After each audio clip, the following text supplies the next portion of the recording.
Assalamualaikum kawan-kawan, jom kita buat agar-agar lumut pandan. Walaupun kita tak ada jus daun pandan, kita boleh ganti menggunakan perisa tiruan pandan. Okey, kita guna setengah penutup, kemudian setengah penutup pewarna hijau dan 3/4 penutup esen vanila, sebuah agar-agar, gula pasir 1 cawan, air 1 liter, santan 1 kotak, telur ayam 1 biji, 1 helai daun pandan, 1 ketul kecil gula batu.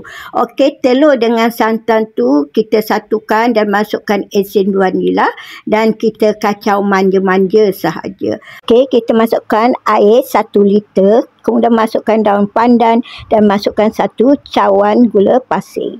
Seterusnya kita masukkan serbuk agar-agar dan kita masukkan sedikit sahaja perisa pandan. Agak-agak setengah penutup ya. Kemudian kita masukkan gula batu 1 ketul kecil. Kemudian kita masukkan pewarna hijau setengah penutup botol. Okey, kemudian kita kacau rata. Masukkan santan yang bercampur telur tadi dan kita kacau-kacau di atas api yang besar. Okey, apabila dia sudah mendidih, berbuih tinggi, mendidih, kita perlahankan api.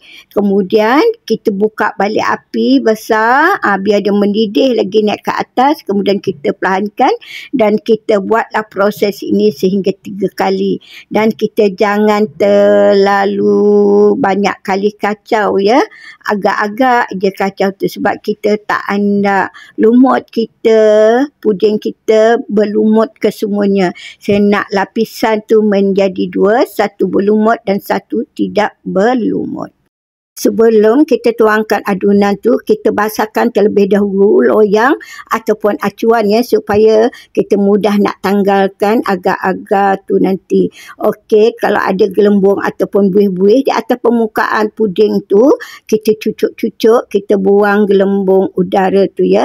Okey, dah puding tu dah keras. Kita sip-sipkan mata pisau di sekeliling tepi puding tu supaya mudah kita nak keluarkan puding tu daripada acuan. Kemudian bolehlah kita potong ikut cita rasa masing-masing dan kita hidang. Makan ketika waktu sejuk-sejuk agak-agak ini memang sedap.